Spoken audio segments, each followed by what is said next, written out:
ગૌમાતા મિત્રો, તો ચાલો શ્રીને આપણે દૂધ પીવડાવી દઈએ. દૂધ પીવડાવવાનું કારણ એ છે કે એકટાણું કરી નાખ્યું હોય ને ગાય, પછી 2-3 દિવસ થાય ને સહેજ અમથું ખારું લાગવા માંડે.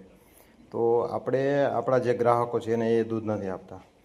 તો શ્રીને પાય અને શ્રીની ફિલિંગ તમે જોજો, કેમ કે બિચારીની 10-12 દિવસની હતી એની માં વહી ગઈ, અને સેમ આપણે દૂધ મૂકશું ને એટલે કેમ એની માને ફીડિંગ કરતી એવી એને ફિલિંગનો અહેસાસ થાય. તમને ચાલો બતાવો.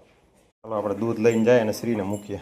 શ્રીની ફિલિંગ તમે જો, એને ખબર પડી કે દૂધ આવ્યું, અને એના હાવભાવ જોજો. જો આપણે બચ્ચું ધાવવા મૂકીએ ને એટલે ખરેડા ફાઇનલ, બરાબર, અને એ પછી પૂંછડું હલાવે.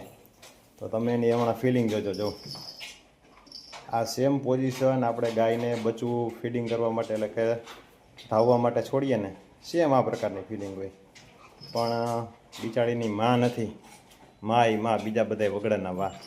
આ તમે એની ફિલિંગ જુઓ.